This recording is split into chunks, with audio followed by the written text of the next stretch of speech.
absolutely, by far, no doubt about it, the worst day I ever experienced in my then 10 or so years on the face of God's green earth. It should have been a wonderful day. My father had scored tickets to the Oregon State football game for my two brothers and I and him, and so we went to Multnomah Stadium, and it was just full of people. And the game was really exciting. And then came halftime. And my little brother Christopher decided that he just had to go to the bathroom.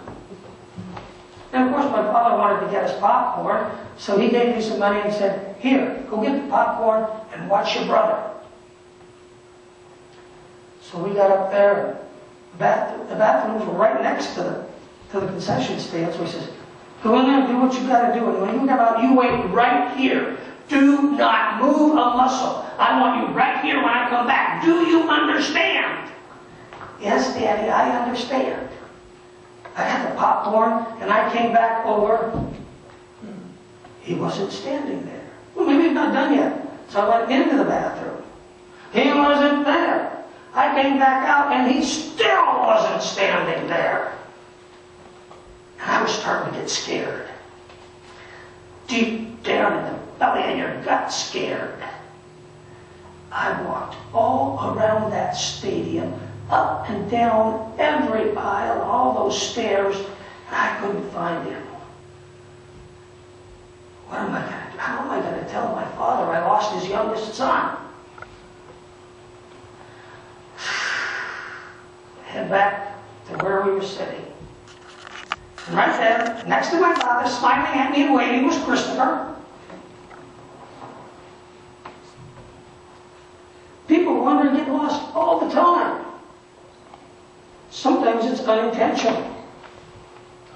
A few years ago, a family from Southern Oregon was traveling up to Roseburg and right around Christmas time. And they were very carefully following their GPS, which of course was programmed for the shortest route, and took them off at the freeway and back up into the hill country on some road that wasn't maintained in the winter. And before they knew it, they found themselves snowbound and had to be rescued. Some people get lost because they're led astray. Every year, hundreds if not thousands of young women are deceived and led into sex trafficking by people they thought were their friends. College students find their faith tested and choose to go along with the crowd rather than to stand firm. Some people choose to wander. They value their worldly pleasures, and they're afraid of losing them. There's the old legend of the swan and the crane. And the beautiful swan alights by the banks of the water where a crane was wading about seeking snails. And for a few moments, the crane watched the swan in stupid wonder and then inquired, "Where do you come from?" "I come from heaven," said the swan. "And where is heaven?" asked the crane. "Heaven," said the swan. "Heaven? You've never heard of heaven?" And the beautiful bird went on to describe the great grandeur of the eternal city, streets of gold and gates and walls made of precious stones, and of the river of life, as pure as crystal, upon whose banks is the tree whose leaves shall be for the healing of the nations. In eloquent terms, the swan sought to describe the hosts who live in the other world, but without arousing the slightest interest on the part of the crane. Finally, the crane said, "Are there any snails there?" "Snails?" repeated the swan. "Of course not. There's no snails in heaven." Then, said the crane as it continued its search along the slimy banks of the pool, "You can have your heaven. I want snails." This day was a deep truth under it. How many a young person to whom God has granted the advantages of a Christian home has turned his back upon his family and all he had just for the snails of sin.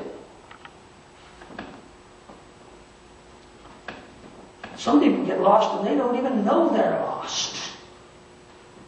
Joseph Sewell tells a story. We were on our annual Christmas trek to Chicago.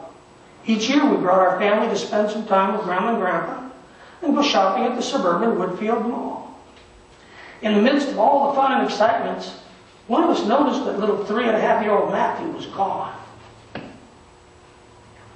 Terror immediately struck our hearts. We'd heard the horror stories. Little children kidnapped in malls, rushed to the restroom, donned in different clothes and altered hairstyle and swiftly smuggled out, never to be seen again. We split up, each taking an assigned location. Mine was the parking lot. I'll never forget that night, kicking through the newly fallen snow, calling out his name at the top of my lungs. I felt like an abject fool, and yet my concern for his safety far outweighed all other feelings. Unsuccessful, I went back to our meeting point. My wife, Marty, had not found him, nor had my mother. And then my dad appeared, holding little Matthew by the hand. Our hearts leapt for joy. Interestingly enough, Matthew was untraumatized. He hadn't been crying. To him, there had been no problem. I asked my father where he'd found him. Candy counter, he replied. You should have seen him. His little eyes came just about to the level of the candy. He held his little hands behind his back and moved his head back and forth, surveying all of the luscious treats. Matthew didn't look lost. He didn't even know he was lost. He was oblivious to the phenomenal danger he was in. He was living in a candy counter culture where people get lost and don't even know that they're lost. And in today's gospel, Jesus talks about being lost. If any of you have 100 sheep and one gets lost, what will you do? Won't you leave the 99 in the field and go seek out the lost one? What we lose in the translation of this story is that the shepherd's not going to do that. No shepherd is going to leave 99 sheep out in the wild while he wanders off to look for one, because the risk of losing all the rest of them is far too great. And Jesus knew that. And the people he was talking to knew that. But God, unlike the shepherd, will go and seek that lost one and bring them home.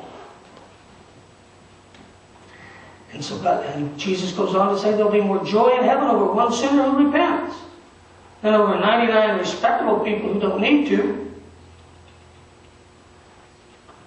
As much as my brother needed to repent for what he did to me, I was never as happy as I was to see him there with that grin on his face waving at me.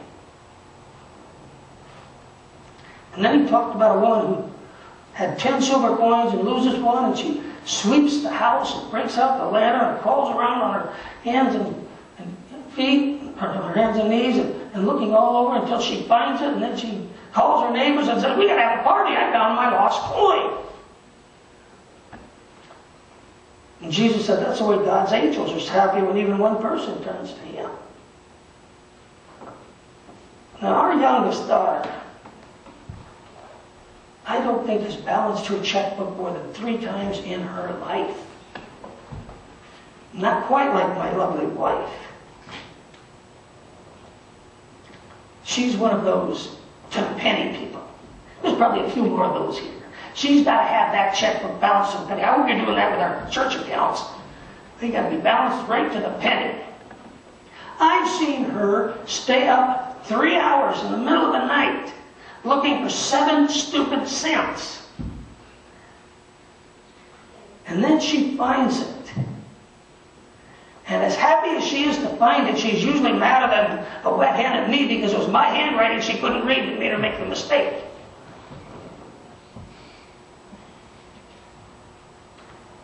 But you see, what Jesus is really talking about here isn't lost sheep. It isn't lost coins. Jesus is talking about grace. Prevenient grace, to be more specific. Prevenient grace, Wesley says, is God's active presence in our life. It's not dependent upon us. It's not dependent upon our actions or our response. It's a gift that is always available but they can be refused. I like to say it's God wooing us. Before we know God, God is saying, come to me. Come to me. Walked into a dance on off an Air Force base one night about 50 years ago. And this young lady is sitting across the hall.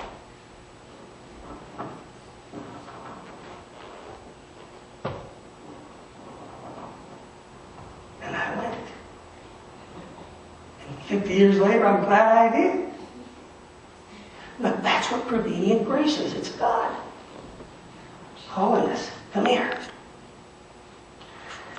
God's grace stirs up in us a desire to know God and respond to God's invitation to be in relationship with God. Prevenient grace enables us to discern the difference between good and evil and makes it possible for us to choose the good. God takes the initiative in relating to humanity.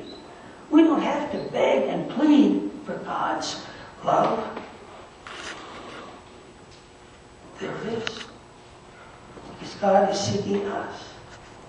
This is the shepherd seeking his lost sheep. The woman searching for her coin. Maybe even in a way, me looking for my brother. The sheep didn't ask to be found. The coin couldn't care less. And Chris probably never knew I thought he was lost. But all three were actively sought out. And the finding of each was celebrated. And God is looking for you, calling out your name, inviting you home.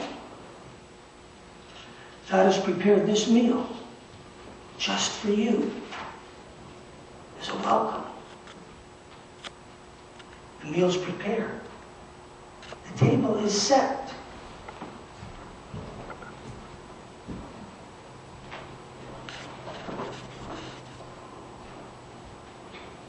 Come home. Eat, drink, and give thanks.